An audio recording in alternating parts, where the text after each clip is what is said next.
কাঁচা আমড়ার আচার খেতে এতটা সুস্বাদু এইভাবে না বানালে জানতেই পারতাম না। আর এইভাবে আচার বানালে সারা বছর সংরক্ষণ করে রেখে দিতে পারবে কোনো রকম রোদে দেওয়ার ঝামেলা ছাড়াই। তো এই কাঁচা আমড়ার আচার বানানোর জন্য এখানে পরিমাণ মতো কাঁচা আমড়া নিয়ে নিতে হবে। আর এইভাবে আমড়াগুলো প্রথমে পরিষ্কার করে ধুয়ে নেওয়ার পর বোটাটাকে আলাদা করে নিতে হবে। তারপর ঠিক এইভাবে দুই টুকরো করে নিতে হবে। তোমরা চাইলে এই কাজটি বটি দিয়েও করতে পারো।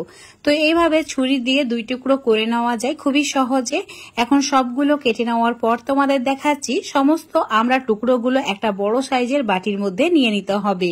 এবারে আমড়ার টুকরোর মধ্যেই অ্যাড করে দিতে হবে নুন। তো নুনের পরিমাণটা এখানে একটু বেশি অ্যাড করবে। 4 থেকে 5 চামচ মতো নুন অ্যাড করে ভালো করে মিশিয়ে নেওয়ার পর সারা রাত্রি এইভাবে ঢাকা দিয়ে রেখে দিতে হবে। এখন তোমাদের পরের দিন সকালে দেখাচ্ছি। দেখতেই পাচ্ছ আমড়ার টুকরোগুলোর কালারটা পুরো চেঞ্জ হয়ে গেছে আর খুব সুন্দরভাবে এগুলো সফট হয়ে গেছে। তো নুন জল থেকে তুলে নেওয়ার পর একটা মোটা কাপড়ের মধ্যে এভাবে ছড়িয়ে দিতে হবে যাতে এক্সট্রা যে জলটা আছে সেটা সম্পূর্ণ শুকিয়ে যায়।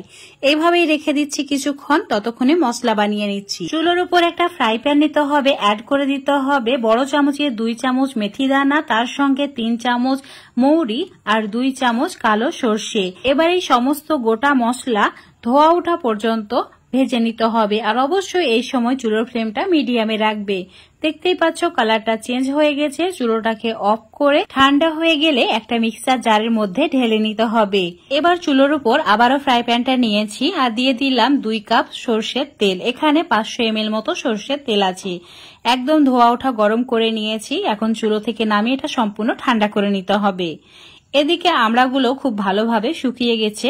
এখানে রোদে দেওয়ার কোনো ঝামেলা নেই। ফ্যানের বাতাসে 1 ঘন্টা রেখে দিলেই যথেষ্ট। তো একদম জল থাকবে না সেরকম করেই কিন্তু শুকিয়ে নিতে হবে। এখন এই মশলাটা সম্পূর্ণ ঠান্ডা হয়ে গেছে। তো গুঁড়ো করে নিয়েছি আর এই আমড়ার মধ্যে অ্যাড করে দিয়েছি। এবার দিতে হবে ভিনিগার। আর ভিনিগারের পরিবর্তে তোমরা লেবুর রসও অ্যাড করতে পারো। তো এখানে 4 চামচ ভিনিগার অ্যাড করেছি। যদি লেবুর রস অ্যাড করো তাহলে 8টি মতো লেবু নেবে। আর দিয়ে দিতে হবে সামান্য পরিমাণে হিং, তার সঙ্গে ধনে গুঁড়ো, স্বাদ মতো সামান্য নুন অ্যাড করেছি, লঙ্কা গুঁড়ো অ্যাড করেছি আর দিয়েছি হলুদ গুঁড়ো। এবার কাশ্মীরি লঙ্কার গুঁড়ো অবশ্যই অ্যাড করতে হবে কালারের জন্য। কাশ্মীরি লঙ্কার গুঁড়োটা 2 চামচ মতো অ্যাড করেছি। ভালো করে মিশিয়ে নিতে হবে শুকনো উপকরণগুলো। মেশানো হয়ে গেলে যে তেলটা গরম করে রেখেছিলাম সেটা ঠান্ডা হয়ে গেছে। তো এখন 1 কাপ মতো তেল এইভাবে অ্যাড করে দিয়ে ভালো করে আবারও মিশিয়ে নিচ্ছি।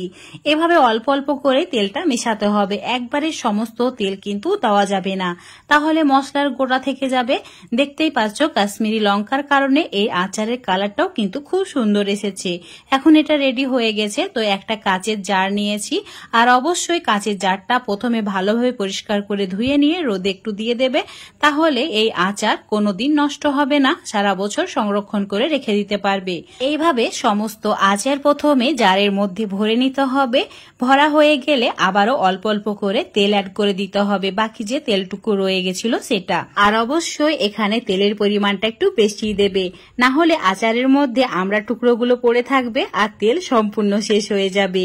তো আজকের এই আচারের রেসিপিটা তোমাদের কেমন লেগেছে অবশ্যই কমেন্ট করে জানাবে। আশা করছি খুবই ভালো লেগেছে। ভালো লাগলে লাইক, শেয়ার, কমেন্ট করে দেবে। রেসিপিটি ফেসবুক পেজ থেকে দেখলে পেজটাকে ফলো করে নেবে। ইউটিউব থেকে দেখলে চ্যানেলটাকে সাবস্ক্রাইব করে রাখবে আর এরকম সুন্দর সুন্দর রেসিপিগুলো পাওয়ার জন্য। তো বন্ধুরা অবশ্যই এভাবে আমার রেসিপি ফলো করে একবার হলেও আমড়ার আচার বানিয়ে খেয়ে দেখবে। আশা করছি তোমাদের খুবই ভালো লাগবে। তো অবশ্যই ট্রাই করে দেখবে।